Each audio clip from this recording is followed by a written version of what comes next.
اعوذ باللہ من الشیطان الرجیم بسم اللہ الرحمن الرحیم رب اشرح لی صدری ویسر لی امری واحلل عقدۃ من لسانی یفقہوا قولی رب زدنی علما۔ السلام علیکم ورحمۃ اللہ وبرکاتہ۔ غم نہ کریں شارٹ سیریز کلپ نمبر 17۔ ہمارا آج کا مین ٹاپک ہے سارے جہاں کا درد ہمارے جگر میں ہے۔ کیا واقعی ایسا ہوتا ہے یا نہیں؟ آنیسٹلی بتائیے۔ یہ لائن میرے اور آپ سب کے لیے ہے کہ سارے جہاں کا درد ہمارے جگر میں ہے۔ اوکے، لیٹس سی کہ کیسا درد ہے اور کون سے ایسے درد ہیں جو ہم سینے سے لگائے ہوئے ہیں اور ان کے ساتھ خود کو ہینگ آؤٹ کیا ہوا ہے۔ کچھ لوگ ہوتے ہیں جن کے ذہن میں بستر پر لیٹے لیٹے ہی عالمی جنگ ہوتی رہتی ہے اور اسی خیالی جنگ کے نتیجے میں ان کے اسٹامک میں زخم پیدا ہو جاتا ہے، انہیں بلڈ پریشر اور شوگر کے آزار لاحق ہو جاتے ہیں، واقعات کی حدت سے وہ جھلستے رہتے ہیں، قیمتوں میں بڑھوتری ہوتی ہے تو انہیں غصہ آ گیا، بارش نہ ہوئی تو وہ چلانے لگتے ہیں، کرنسی کی قیمت میں کمی آئی تو وہ مضطرب ہو گئے۔ اس طرح وہ بے وجہ اور اپنے اختیار سے باہر کے معاملات کی وجہ سے مستقل حزن و ملال اور قلق کی حالت میں رہتے ہیں۔ بالکل وہی کیفیت ہے جو قرآن میں آتی ہے کہ ہر آواز کو اپنے ہی خلاف سمجھتے ہیں۔ میرا مشورہ یہ ہے کہ آج براہ کرم آپ سارے جہاں کا درد لے کر مت پھریے۔ حادثات زمین پر ہوں، آپ کی آنتوں میں نہ ہوں۔ بعض لوگوں کا دل گویا اسپنج ہوتا ہے جو ہر قسم کی افواہوں اور گپ بازیوں کو پیتا رہتا ہے، چھوٹی چھوٹی باتوں پر پریشان اور معمولی خوشی پر دل باہر نکلا جاتا ہے، ہر معاملے پر پریشان، ہر بات پر پریشان، ہر حالت میں پریشان۔ ایسا دل جس کا ہوتا ہے اس کی شخصیت بہت ڈینجرس ہوتی ہے اور بہت منہدم ہو جاتی ہے، اس کا وجود خطرے میں پڑ جاتا ہے۔ اہل حق کی کیفیت یہ ہوتی ہے کہ عبرتیں اور نصیحتیں ان کے ایمان میں اضافہ کرتی ہیں۔ حادثات کے سامنے ایک شجاع دل ہی ٹھہر سکتا ہے، بہادر اور آگے بڑھنے والا ہی خطرات سے کھیلتا ہے، اس کا سینہ چوڑا، ظرف بڑا، یقین راسخ اور اعصاب پرسکون ہوتے ہیں۔ جہاں تک بزدل کی بات ہے تو وہ بیچارہ توقعات، افواہوں اور خواب و خیال کی تلوار سے روزانہ بار بار قتل ہوتا ہے اور 100 بار قتل ہوتا ہے۔ لہٰذا اگر آپ زندگی میں استقرار اور استقامت چاہتے ہیں تو حالات کا شجاعت کے ساتھ مقابلہ کریں، تاکہ جو اہل یقین نہیں وہ آپ کو بے وزن نہ سمجھیں اور ان کی چالوں سے آپ تنگی میں نہ پڑیں۔ حادثات سے مزید مضبوط بنیں، بحرانوں کی آندھیوں اور طوفانوں کے جھگڑوں سے زیادہ سخت ثابت ہوں۔ کمزور لوگ قابل رحم ہیں کہ صبح و شام انہیں ہی ہلاک کر دیا جاتا ہے۔ اقبال نے بھی کہا تھا نا کہ تندی باد مخالف سے نہ گھبرا اے عقاب، یہ تو چلتی ہے تجھے اونچا اڑانے کے لیے۔ تو اس لیے جو غیرت مند ہوتے ہیں وہ اللہ کی طرف سے مدد اور نصرت کے مستحق ہوتے ہیں۔ تو ہر چھوٹی موٹی بات، چھوٹی چھوٹی پریشانیوں کو بہت آسانی سے ویلکم نہ کریں، ان کو اپنے دل میں جگہ نہ دیں۔ چھوٹی چھوٹی باتوں کو لے کر ہم پریشان ہو جاتے ہیں، اس نے مجھے ایسے بولا، یہ مجھے چیخ کر بول گئی، اس نے مجھے اگنور کیا، اس نے مجھے دیکھ کے اسمائل پاس نہیں کی۔ نہیں، اگلے کو سمجھنے کی کوشش کریں، شاید اس نے آپ کو دیکھا نہ ہو، شاید وہ کسی اور کام میں مصروف ہوں۔ اس طرح خود کو پازیٹیو رکھتے ہوئے آگے بڑھیں۔ جو کمزور لوگ ہوتے ہیں وہ ان کرچیوں کو جب اپنے سامنے پاتے ہیں تو اپنے پاؤں زخمی کر دیتے ہیں، اور جو بہادر لوگ ہوتے ہیں وہ ان کرچیوں کو سائیڈ پہ کر کے آگے بڑھ جاتے ہیں۔ تو دیکھیں میں اور آپ کس کیٹیگری میں فال کرتے ہیں۔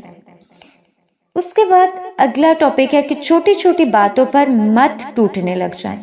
آپ نے دیکھا ہوگا کتنے ہی لوگ ایسے ہیں کہ ایک حقیر اور معمولی سبب کے باعث پریشان ہو جاتے ہیں، اور یہ سچویشن منافقین کے قرآن میں مینشن کی گئی ہے۔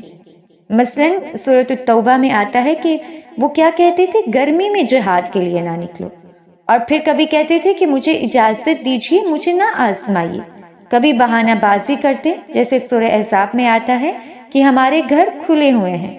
کبھی انہیں یوں موت پڑنے لگی کہ ہمیں خوف یہ ہے کہ کوئی مصیبت نہ آ جائے۔ کبھی وہ کہتے کہ اللہ اور رسول نے ہمارے ساتھ بس دھوکے کا وعدہ کیا ہے۔ کیا ہی احساس کمتری ہے، ان کی نظریں بس پیٹ، صحن، اچھے گھر اور محلات تک ہی دیکھ پاتی ہیں۔ اعلیٰ قدروں کے آسمان تک ان کی نگاہیں اٹھتی ہی نہیں، فضائل کے ستاروں کو یہ دیکھتے ہی نہیں۔ ان کی سوچ اور فکر بس گھوڑا، کار، کوٹھی، کپڑے، جوتے اور کھانے تک ہے۔ اسی طرح ایک بڑی تعداد ان کی بھی ہے جن کا صبح شام کا مشغلہ بس بیوی، بچوں یا رشتہ داروں کے ساتھ جھگڑا، گالم گلوچ اور ایسی ہی چھوٹی باتیں ہوتی ہیں۔ ان لوگوں کے لیے یہی باتیں اہم ہیں۔ ان کے پاس کوئی بڑا مقصد اور کوئی بلند ارادہ ہی نہیں جو ان کا وقت لے اور انہیں مشغول رکھے۔ جب مفید مشغلے باقی نہیں رہتے تو انسان نکما، نکھٹو اور شیطان کا اعلی کار بن جاتا ہے۔ کہا جاتا ہے کہ جب برتن سے پانی نکل جاتا ہے تو اس میں صرف ہوا بھر جاتی ہے۔ اس لیے اپنے دل کے اندر کوئی نہ کوئی مقصد رکھیں، ادروائز ہوا بھر جائے گی۔ ہمیشہ سوچا کریں کہ جس مسئلے میں آپ پریشان اور مغموم ہیں وہ کیسا ہے۔ کیا آپ کی یہ پریشانی اس لائق ہے کہ آپ اسے اپنی عقل، گوشت، خون، راحت اور وقت سب دے دیں؟ یہ تو گھاٹے کا سودا ہے۔ نفسیات کے ماہرین کہتے ہیں کہ ہر چیز کو معقول حد میں رکھیے۔ اللہ تعالیٰ بھی سورۃ الطلاق میں فرماتے ہیں کہ اللہ نے ہر چیز کی قدر و قیمت قائم کر رکھی ہے۔ سو میرے پیارے بھائیوں اور بہنوں، جیسا اور جس طرح کا مسئلہ ہے اتنا ہی اسے وزن اور قیمت دیجیے، کمی یا زیادتی نہ کیجیے۔ صلح حدیبیہ کے موقع پر صحابہ کرام درخت کے نیچے بیعت کرتے ہیں اور انہیں اس بیعت کو نبھانے کی فکر ہے۔ اسی وقت ایک ایسا شخص بھی تھا جسے اپنے اونٹ کی فکر تھی، حتیٰ کہ بیعت بھی اس سے چھوٹ گئی۔ صحابہ کرام رضی اللہ عنہم کو اللہ کی خوشنودی حاصل ہوئی اور اس شخص کے حصے میں محرومی آ گئی۔ اس لیے چھوٹی اور معمولی باتوں کی فکر چھوڑ دیجیے، آپ شاداں اور فرحاں رہیں گے اور آپ کو بے وجہ کے تفکرات سے نجات مل جائے گی۔ ابھی اور آج آپ جس چیز کا غم دل میں پالے ہوئے ہیں، کوئی فکر، کوئی ٹینشن، کوئی فیوچر فیئر، آپ صرف اس کو لکھیں، اور اگر لکھتے نہیں ہیں تو تھوڑی دیر سوچیں، اوکے اگر ایسا ہو گیا تو پھر کیا ہوگا، پھر کیا ہوگا، واٹ دا نیکسٹ، اور آپ دیکھیں گے کہ الٹیمیٹ ریزلٹ یہی آئے گا کہ اس کا کوئی نقصان نہیں ہوگا۔ آپ دیکھیں زندگی موت اللہ کے ہاتھ میں ہے، عزت ذلت اللہ کے ہاتھ میں ہے، رزق اللہ کے ہاتھ میں ہے۔ جو چیزیں آپ کے حصے میں لکھ دی گئی ہیں وہ آپ کو مل کر رہیں گی۔ اللہم لا مانع لما اعطیت ولا معطی لما منعت۔ اس لیے کبھی ٹینشن نہ لیں، جس رب نے آپ کو بنایا وہ آپ کو بہتر طریقے سے جانتا ہے۔ جو رب اتنا پیار کرتا ہے وہ آپ کو ضائع کیسے کرے گا؟ ایک چھوٹا سا ٹیسٹ ہے، آج آپ جس کے لیے پریشان ہیں یہ چھوٹا سا ٹیسٹ ہے۔ اس میں اللہ تعالیٰ دیکھنا چاہ رہے ہیں کہ آپ اللہ پہ کیسا توکل کرتے ہیں۔ تو آئیے جو ہم نے کل پڑھا تھا فصبر جمیل، حضرت یعقوب اور حضرت عائشہ جیسا توکل کرتے ہیں۔ وہ ایک پوائم بھی تھی نا، یہ مت کہو خدا سے میری مشکلیں بڑی ہیں، ان مشکلوں سے کہہ دوں میرا خدا بڑا ہے۔ ٹیک اٹ ایزی، کوئی محرومی ہے کوئی بات نہیں، اللہ کی تقسیم ہے۔ کوئی چیز آپ سے دور چلے گی، اوکے اللہ کا فیصلہ ہے۔ کوئی رشتہ آپ کو ایسا مل گیا جس میں سراسر آزمائش ہے، اس پر بھی صبر کریں اور اللہ سے اچھی امید لگائیں۔ جزاکم اللہ خیرا کثیرا۔ السلام علیکم ورحمۃ اللہ وبرکاتہ۔